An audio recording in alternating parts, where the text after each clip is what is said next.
Salam alaikum, bonjour à tous, j'espère que vous allez bien.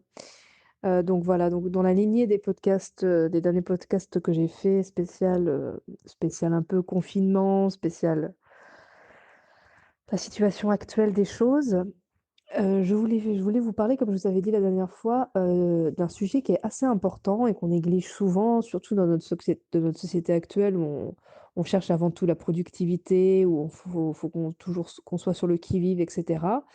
Et c'est un thème qu'on néglige beaucoup, c'est le thème du sommeil.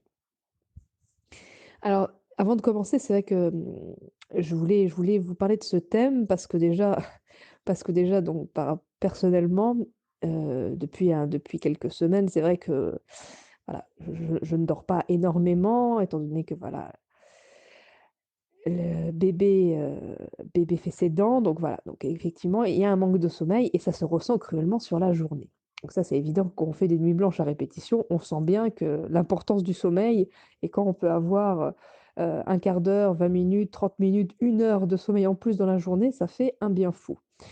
Donc c'est par rapport à ça, je me suis dit: «Mais en fait, on se rend pas compte à quel point notre corps, il est dépendant de cette source de repos qu'est le sommeil». Le sommeil, c'est un élément vital. Donc ça, quand je vous dis ça comme ça, vous allez me dire: «Bah oui, bien sûr, il faut dormir la nuit, c'est évident».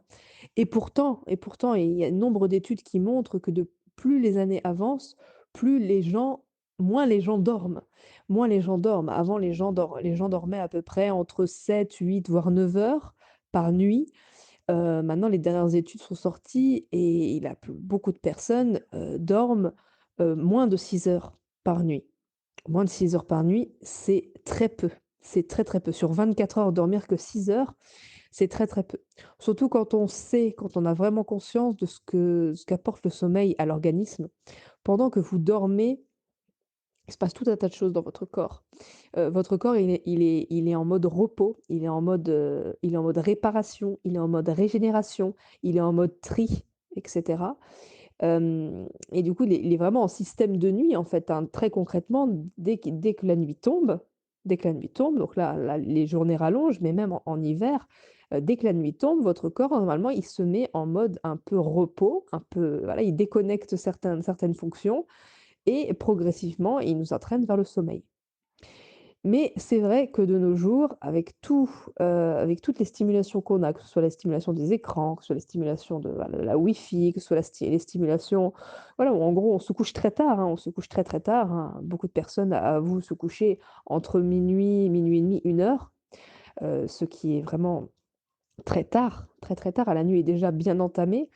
C'est problématique. C'est problématique et comme je le disais la dernière fois, le manque de sommeil enfin, je le disais pas la dernière fois, mais je l'avais écrit en description sous la vidéo. Le manque de sommeil est une des causes d'un système immunitaire qui s'affaiblit.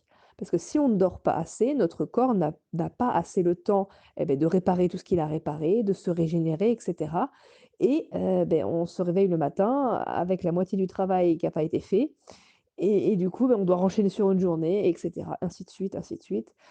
Et donc on se retrouve avec justement un système immunitaire qui n'a pas le temps de se régénérer correctement, qui n'a pas le temps de fonctionner correctement et ça, c'est problématique sur le long terme.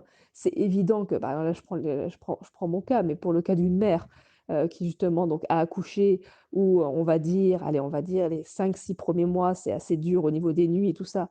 Mais bon, ça dure 6 mois. Vous voyez ce que je veux dire?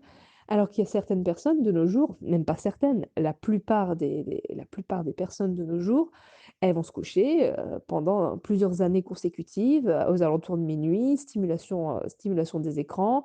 Elles vont devoir se lever très tôt parce qu'il faut aller travailler très tôt. La journée, elles ont un rythme de travail absolument, incroyable qui n'est pas du tout propice à la régénération du corps et cetera. Donc quand c'est sur le long terme, ça devient antiphysiologique. Quand c'est ponctuel, le corps peut gérer. Le corps sait réguler et de toute façon, voilà, là je parlais un petit peu de la femme allaitante. La femme allaitante, elle a des hormones. C'est-à-dire que la femme allaitante, surtout voilà, dans les premiers mois de vie du bébé, la femme effectivement, elle ne dort pas beaucoup, mais dès qu'elle a la possibilité de dormir, elle va passer directement en sommeil profond et ça, c'est très intéressant. Les hormones que la femme allaitante, sécrète, font que justement, elle va passer directement en sommeil profond. Elle va pas passer par les différentes phases de sommeil. Ce qui fait qu'en fait, elle va récupérer. Elle va récupérer presque autant qu'une personne qui dort normalement. Mais une personne, qui n'est pas allaitante, un homme, une femme qui n'est pas allaitante, elle va passer par différents stades de sommeil, mais si elle se couche tard par la stimulation des écrans et cetera, heu, elle va devoir passer par les différents stades de sommeil une fois qu'elle a fermé les yeux. Donc en fait, au niveau du repos, c'est beaucoup, beaucoup moins efficace, si elle se couche tard, forcément. Et j'avais lu une étude il y a quelques années, qui disait que les heures avant minuit, c'est-à-dire quand on se couche avant minuit, à peu près, hein, au niveau en fonction de l'horloge biologique, quand on se couche avant minuit, les heures comptent double au niveau du sommeil, au niveau de la réparation, la régénération et cetera. Donc ça c'est très, très important à avoir en tête. On va dire que physiologiquement, au niveau du sommeil, on est en système de nuit à peu près entre 22 heures et 6 heures du matin. C'est-à-dire qu'entre 22 heures et 6 heures du matin, c'est la nuit. C'est la nuit où il faudrait dormir, où il faudrait vraiment être en phase de sommeil, de repos, les yeux fermés, sans aucune stimulation. Ça, c'est l'idéal, bien sûr. Mais voilà, dès qu'il commence à faire nuit, de toute façon, on devrait être en phase de voilà, là, il fait nuit, le soleil s'est couché, j'ai en tête, je me dirige tranquillement vers, le sommeil. C'est-à-dire que les lumières de mon appartement, ça va pas être une lumière forte, parce qu'il faut savoir une ampoule, heu, une ampoule classique, quand on l'allume, c'est l'équivalent du spectre de la lumière à midi. C'est-à-dire que si, par exemple, voilà, il est minuit et que vous avez votre lampe au plafond qui est allumée, bah, c'est comme s'il était midi pour votre cerveau. Donc là, du coup, au niveau de l'endormissement, il est totalement troublé. Donc dès que le soleil va se coucher, on va se mettre un petit peu en mode tamisé à la maison. Donc soit en mettant des lampes de chevet, en mettant des petits voilages un petit peu rouges, ce spectre rouge qui reproduit un peu le coucher du soleil pour que le corps, le cerveau voit de ses yeux que dehors il fait noir et que dans la maison, il y a cette lumière tamisée qui se tamise au fur et à mesure. Et ça, c'est très important pour l'endormissement. Ensuite, pour avoir un sommeil de qualité, il faut absolument que tous les boîtiers Wi-Fi soient coupés la nuit. Toutes les box, tout la 4G et cetera, faut que la nuit, tout ça soit coupé, soit débranché même. La box, vous pouvez la débrancher parce que comme ça, vous êtes sûr qu'au niveau de l'électricité, il y a plus rien qui passe. C'est très, très important, hein. La Wi-Fi la nuit, déjà ça sert à rien puisque vous dormez et ensuite ça trouble énormément les processus de régénération de votre organisme. Et ça forcément, beh, ça ne fait qu'empirer entre guillemets «la situation de votre système immunitaire» qui, voilà, vous dormez tôt, la nuit, tout ça, vous pensez que vous faites tout bien et en fait, il y a toutes ces ondes qui passent autour de vous, donc forcément le boîtier du voisin, vous pouvez pas aller l'éteindre, mais au moins le vôtre. Au moins le vôtre et vous verrez qu'il y aura beaucoup moins d'intensité et peut-être que vous remarquerez que vous allez mieux dormir, que vous allez mieux dormir et ça, c'est très important. Donc, couper les boîtiers Wi-Fi la nuit, ça ne sert à rien et vous verrez que vous aurez un sommeil de meilleure qualité. Également le portable, évitez je sais qu'en général le portable c'est, pas moi c'est pareil, hein, c'est mon réveil, mais évitez de le mettre à côté de votre oreiller parce que voilà, si vous le mettez sous votre oreiller ou juste à côté de votre tête, en fait voilà, un portable même s'il est en mode avion.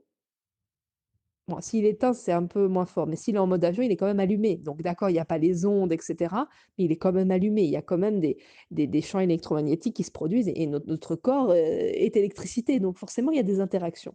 Donc si vous pouvez le mettre loin de votre tête, déjà, ça serait pas mal, ça serait mieux.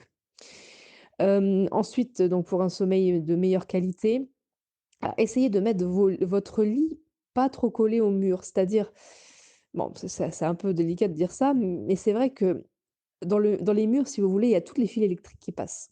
Donc, soit vous savez où passent vos fils électriques dans le mur et à ce moment-là, vous ne collez surtout pas votre mur surtout pas votre lit sur ce mur-là. Soit vous savez pas et donc vous essayez en fait de mettre votre lit en fait au centre de la pièce. Bon, ça c'est un conseil que je donne comme ça, mais bon.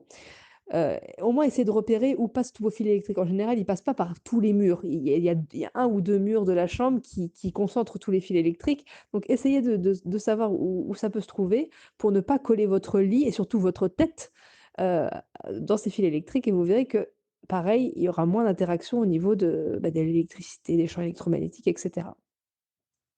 Également, à vous de vous coucher, hein, on dit que c'est un peu une habitude de grand-mère, mais pourquoi pas prendre une sorte de petite boisson chaude, de tisane, sans forcément en manger, hein. Si vous éprouvez l'envie de manger, vous pouvez peut-être manger voilà, un peu des corps gras, des oléagineux trempés et cetera pour la nuit. Sinon, bah, après votre repas, normalement, vous avez terminé de manger, donc vous pouvez, par exemple, prendre, juste avant de vous coucher, une tisane et cetera qui va vous aider à vous endormir comme de la verveine, hein. La verveine, ça passe avec tout et il y a pas de contre-indication de ce que je sache, donc voilà, c'est quelque chose qui va être, très bénéfique pour vous. Une petite boisson comme ça pour vous détendre le soir et après vous allez vous coucher. Donc ça, c'est par rapport au sommeil.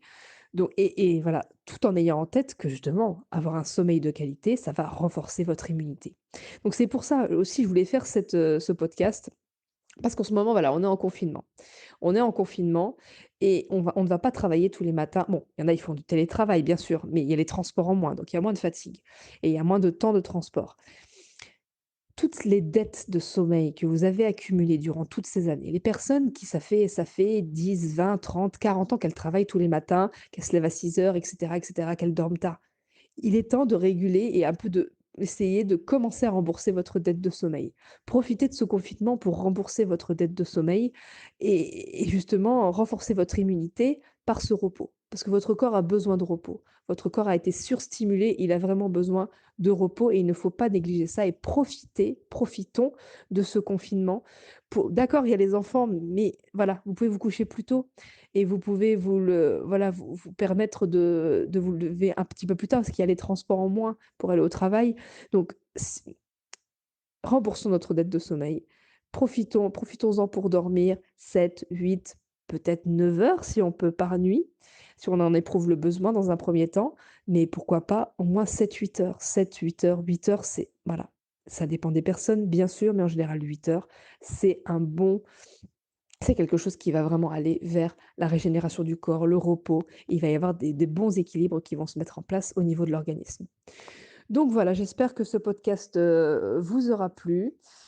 N'hésitez pas à liker cette vidéo et à la partager pour plus de visibilité. Abonnez-vous à la chaîne Vivons Physiologique Podcast si ce n'est pas déjà fait.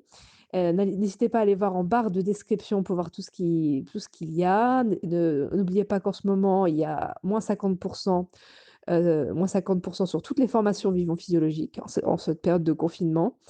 Donc n'hésitez pas à aller voir, voilà, les formations qui vous intéressent justement pour vous former pendant cette période de confinement et je vous souhaite une excellente journée. Je vous dis à très bientôt pour un nouveau podcast.